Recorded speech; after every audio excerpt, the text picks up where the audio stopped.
We are not countries that are best friends.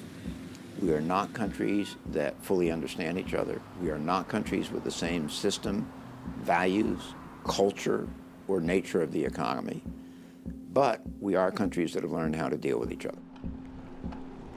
I think we have to put certain limits on Chinese investment, but it's a danger for sovereignty in Europe, for security in Europe.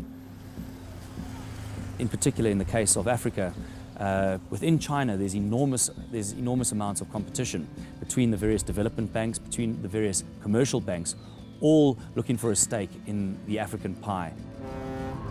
Today, China is a superpower that no one can ignore, but everyone has an opinion about. China is now the world's second largest economy after the United States. This means that China has regained the position it held until the early 1800s as one of the world's richest countries. The journey from widespread poverty to growing prosperity took 30 years. During this time, China has become the world's biggest exporter, with the world's greatest financial assets currently invested on every continent. It is only a matter of time before China surpasses the US as the largest economy in the world, because China continues to develop. What happened in Europe and in Sweden 200 years ago and 100 years ago is happening now in China, but only on a much larger scale. It's inevitable. It's the working of the law of economic development. It is because China has reached this particular stage of development where rural people are moving into cities. What you are seeing is the largest ever urbanization process in the world taking place in China. And that will drive China's economy to grow for at least 20 years to come.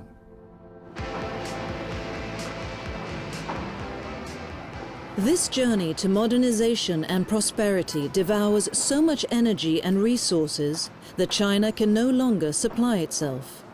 China must therefore import large amounts of agricultural products, raw materials, and energy, which are then paid for with the profits from the consumer goods China manufactures and exports. This trade has made China the largest trading partner of the EU, as well as the countries in Southeast Asia and Africa, and the second largest trading partner of Latin America and the US. To ensure access to energy and raw materials, China invests in countries rich in natural resources in Asia, Africa, and Latin America. The most extensive investments to date are in Africa, where China has had contacts since the 1950s, when African countries began freeing themselves from colonialism.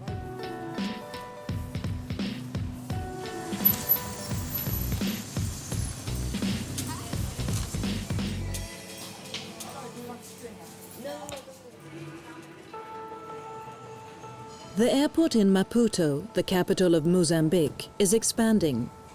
This is proof of the country's growth, which in recent years has been among the highest in the world, over 10%. An economic miracle that seems to persist, but which is not solely based on the country's own efforts.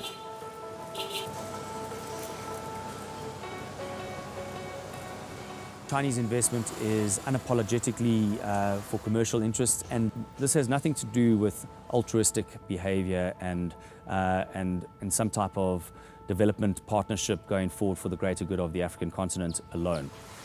This has also got to do with China's need, its national need as it grows and develops within its own country, and perhaps in the future market opportunities for Chinese-made products. Wherever minerals, metals, oil and coal are extracted, or where there's a possibility to take over a fertile piece of land, one is virtually certain to find Chinese business interests. In Africa, it is the enormous, fairly unexploited natural resources that China desires. Today, the country trades with 49 out of 54 African countries, and China has quickly established itself. Fun, I think, very nice, because compare it now, compare the Mozambique with China. I think maybe the sky is blue, more blue. Okay. It's, I think atmosphere is good. So. At least 1 million Chinese have already moved to Africa. In Maputo, newly arrived businessmen can even buy Chinese milk in the Chinese-owned store. The cooperation between Mozambique and China has led to enormous growth. There's talk of African line economies, but in one of the world's poorest countries, it is the political elites who benefit, not the so-called common people.